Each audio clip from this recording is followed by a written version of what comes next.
And welcome. Hello.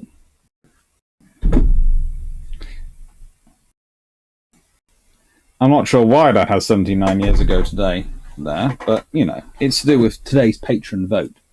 Excuse me a second. I'm just going to fix my chair. Now, we're going to be talking today principally about the Japanese hybrids. And that's a fun scenario. Here's the thing. You're already losing a war because you can never compete in terms of your numbers of industrial output with your principal enemy. Nor with your secondary enemy. Let's be honest, British industrial output far outweighs the Japanese. Taking on both Britain and America, even when they're also fighting a war against the Italians and the Germans, but let's be honest, the Italian fleet is more annoying strategically for the British than the Germans for fighting a war against Japan.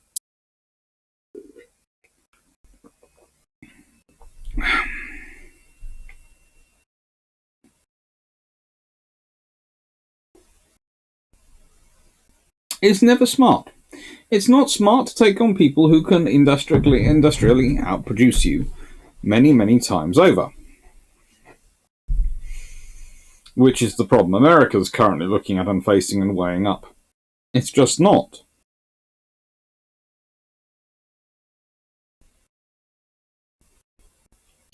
So, you're left to do some very, very interesting things. And let's start off with Isa and Hugo, because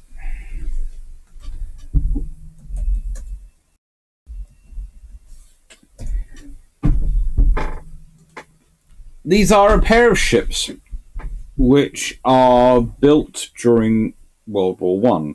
They're built 1915 to 1918 with the flower of all dreadnought technology as it could be imagined at that point.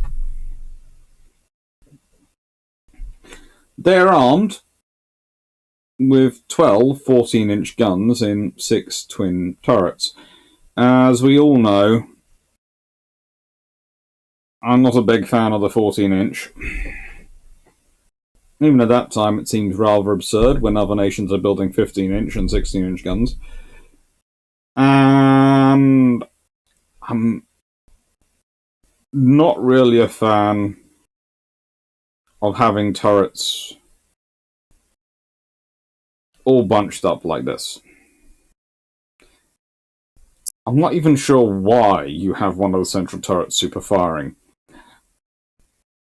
I'm sure there is a logical reason, i.e. space, to fit it in. But that's a lot of weight and top weight in a ship, which when you could have just got around it by theoretically building it a little bit longer. Or even better, if you want double turrets, 12, 14-inch guns so much, use treble turrets. You could have, got rid of the center two, on the same hull, brought the superstructure back in a bit, and put treble turrets, and had 4 of them. Which the Italians were doing at the same time. There are many options. And you'd have the same broadside. And if you'd aligned it right, so that, let's say, the superstructure of the forward turrets were really set sections, when not spaced them, you could have actually had a wider degree of more guns being able to concentrate than this little diagram. And you could have probably had a more sensible armor profile than this.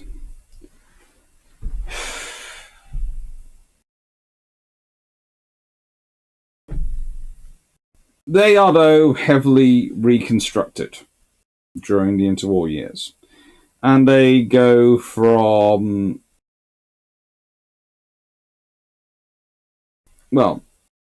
31,000 tons displacement, roughly standard displacement, to, in terms of deep load, 43,000 pretty much tons after their first rebuild. This is before they become hybrid carriers. Now, these are the O&I pages, and we all know my trust of the O&I is interesting. In their displacement here, list them as 29,990 standard. And I'm fairly sure I trust the 30,000, the 32,000 roughly tons standard as being more accurate. O&I. Top speed of 23 knots. They get pushed up to 25 knots after reconstruction because they go from 24 large tube water boilers to 8 small tube water boilers, tube boilers. And let me explain this in simple terms. The 24 large tube boilers allow them to generate a top amount of roughly 45,000 shaft horsepower. The 8 small tube water boilers, which are actually slightly bigger in terms of space to take up than the large tube boilers, grant 80,000 shaft horsepower. So they get 2 knots increase. They also, in sort of top speed, how do I put this? They also go from being able to accomplish 9,600 nautical miles at 14 knots, really, to 7,800 at 16 knots. So probably it doesn't affect their range and actual operational that much. Crew slightly increased after reconstruction, but they still have the same guns, 14-inch. They go down from 20 single 5.5-inch guns to 16 single 5.5-inch guns, and gain 4 twinned 5-inch dual-purpose guns, and 10 twin 25mm guns, which we can honestly be sure are possibly not that great. They have 3 aircraft, and they have a catapult. In simple terms, these are decent, but not extraordinary battleships. At nowhere are they extraordinary battleships. So, this happens.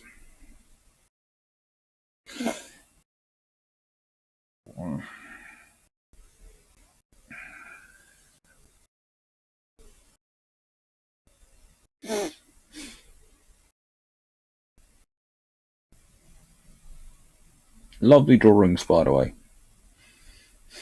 Lovely drawings. Okay, here's the first thing. Why did they leave this gun there? Why? Why? What is the point? What is the earthly reason of having that gun there? Broadside. You do not want a carrier, version or anything, in a broadside fight with another battleship. So it doesn't necessarily. It's if they're there, they're 14-inch guns there to scare off cruisers. That's fine. In which case, you do not need that 4th turret. Get rid of it. Get rid of it now. Go. Use that space. Bring the flight deck and things forward so it links up with the structure. That gives you far more space to accommodate an actually useful amount of aircraft, because you're already trying to carry 22 aircraft. 36 would be really, really useful.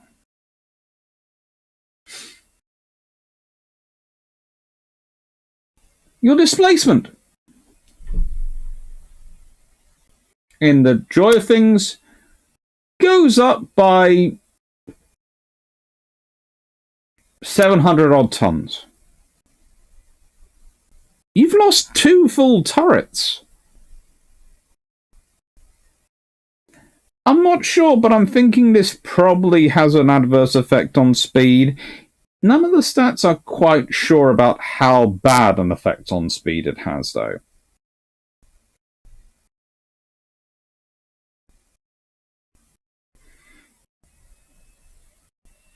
What we do know is that they managed to get up to carrying going 9,500 nautical miles at 16 knots by this point. So they've gone up in weight, but they have also gone up in their ability to carry fuel. So they can now do 9,500 nautical miles at 16 knots, which is lovely. But do you want your aircraft carriers going at 16 knots for 9,500 nautical miles? No. Do you want them probably limited to a top speed of 25 knots in a combat area? No. But the purpose of this is supposedly to take off the reconnaissance aircraft from the carriers so they can concentrate on strike aircraft.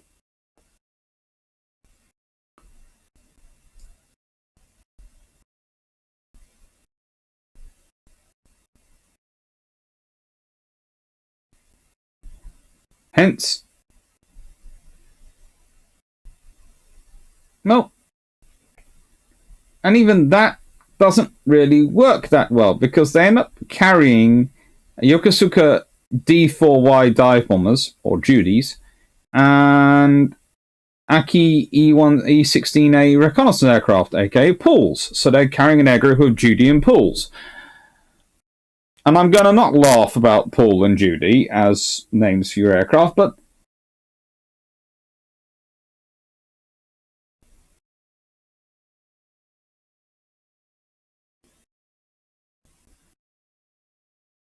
it just seems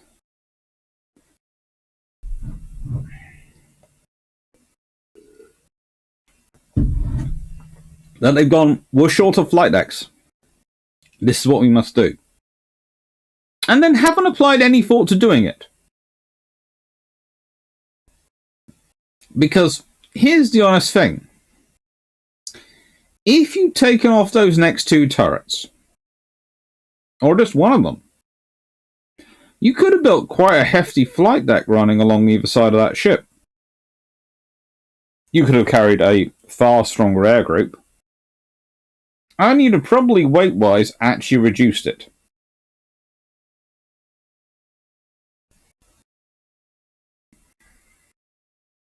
If you'd taken off both those turrets and gone longer,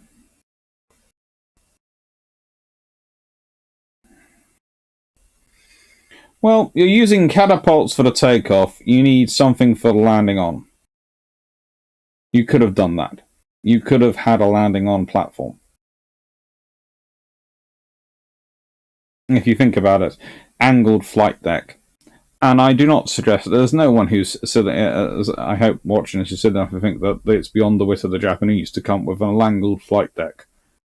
Well, apparently it was, because they didn't. But, they could have. Not much effort. They could have had an angled flight deck running from starboard to port and had the catapults mounted on that, or they could have had a catapult position mounted on that and a catapult position mounted on starboard and used them as a launch and landing. They could have done it. But they didn't. And that might have been an actually interesting carrier. It would have still been a light fleet carrier, best, but it would have been an interesting carrier. As it was, you end up with a ship which is neither fish nor fowl, and, well, there were other conversions which are somewhat far more sensible. Seaplane/submarine carrier of Shitosen Hyodo class to aircraft carrier. That makes more sense. And one wonders why, honestly, considering the way the Japanese were searching for things to have available, you almost wonder why they weren't doing more effort into building things like seaplane carriers, etc., and maybe even merchant ships, which could be rapidly converted in wartime into aircraft carriers. If you're going to be depending upon aircraft carriers to the extent you are, and you have the limited capacity to build you do, having ships you could readily and quickly convert into aircraft carriers would seem sensible.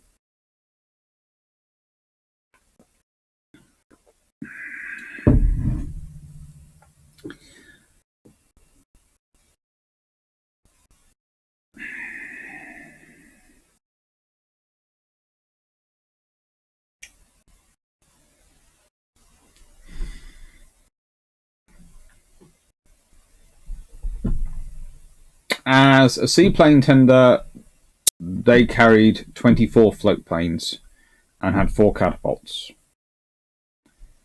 As an aircraft carrier, it was 30 aircraft, 2 elevators, and I think still a fair number of catapults. Or accelerators, or whatever you want to call them for the time. These make a lot more sense.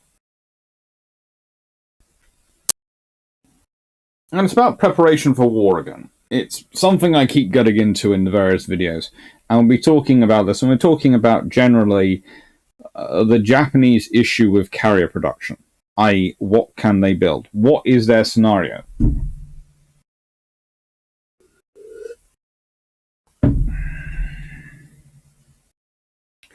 They have quite a few seaplane tenders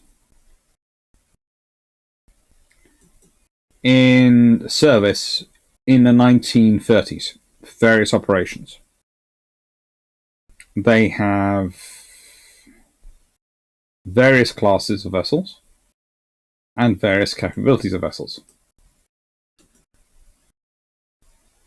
They could have probably got away with building a lot more seaplane tenders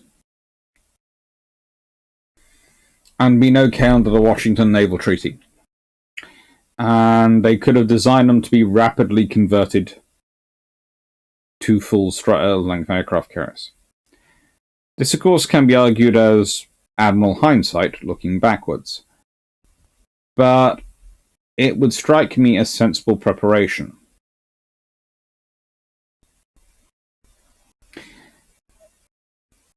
And it wouldn't be something that new as far as nations go. If you consider the Japanese have a habit of building ships that can be rapidly upgunned, the British have built ships which can rapidly have armour fitted to them. The Americans also come up with a couple of interesting tricks.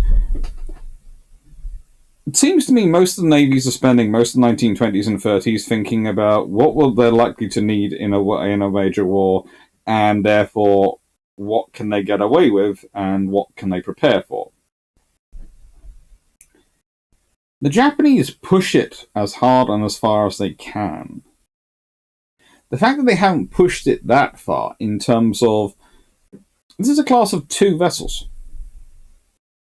Imagine if they had started off with Shitose, which is laid down in 1934.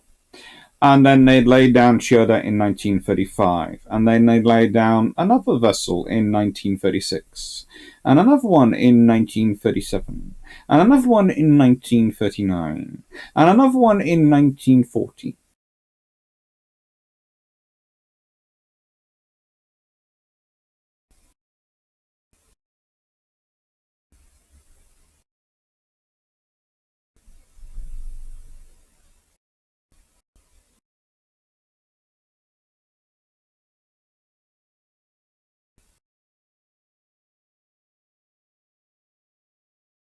The Japanese could have had 6 or 7 light fleet carriers, which, yes, they'd have carried 30 or so aircraft. Maybe if you design them from the get-go to do it, they could have carried 40 or so aircraft. They wouldn't have been perfect. They would not have been probably survivable against the American mob, but they'd have a far better chance. And honestly, this all comes down to the Japanese are almost fatalistic. War is coming. War is going to be. They're almost certain. War will happen. War will. America. It's a certainty. They're just looking for it to happen. In the end, they trigger it themselves. If you believe such a thing as like, you surely should do more to prepare for it. And as often, I have to admit, you hear about people presuming the Western nations presuming the Japanese won't be difficult to fight, etc., because of racism as affecting their perspective. And certainly with some characters that is true. Others, it's more lack of familiarity or information about the Far East and lack of understanding, not so much racism as just not actually paying attention to anything beyond outside of their immediate experience. The Japanese seem to have it as well when it comes to looking at the Western nations. In that, otherwise, surely, they should have been looking at the Western nations and going, right then, what's your advantage? Industrial capacity. It's going to take us a while to manage to warm Mars up and get it running. We should need to do as much as we can in peacetime to prepare for war so that we have the capacity to continue fighting. Seaplane tenders. You can get away with a lot. Especially the Japanese, because they could go, we are not fortifying the island nations as we're required not to in peacetime by treaty.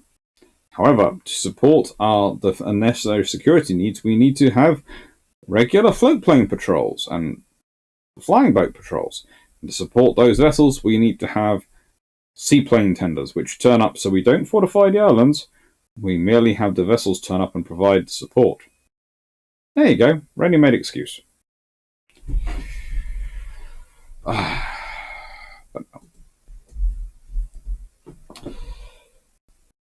This is, of course, how they end up in terms of Hugo and Ozzy. Both Chitose and Shioda are sunk at the Battle of Cape Engano.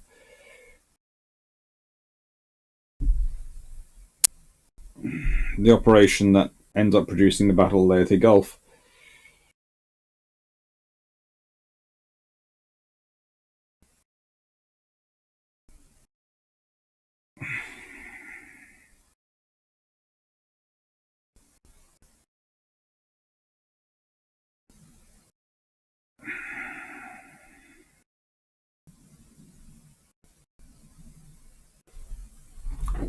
Ozzy and Hugo, in comparison,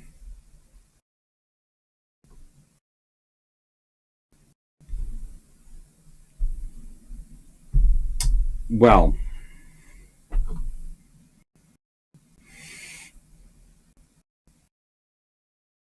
they also take part in the Battle of Cape Engano,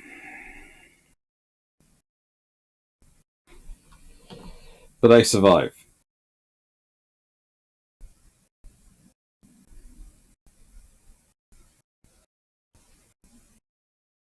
Well, for slightly longer.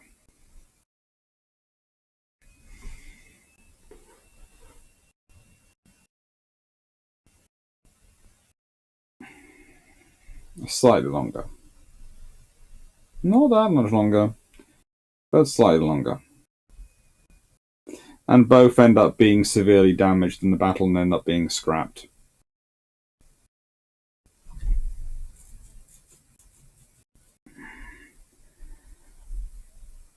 They're only scrapped properly after the war, but they've been, by November that year, that is November during the Battle of, just get minutes up, Battle of Cape Engano, which takes place in 1944. So by November 1944, they've been pretty much scrapped because of the damage they suffer in the Battle of Cape Engano. And yes, they are the sacrificial force. The idea is they hopefully will fool the Americans into thinking they're fast battleships and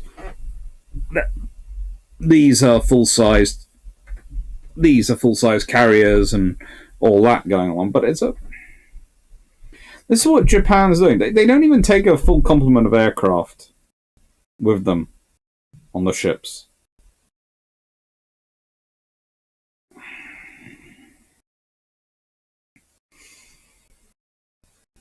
We'll get into this. In a teaser, I don't want to go into too much, but yeah.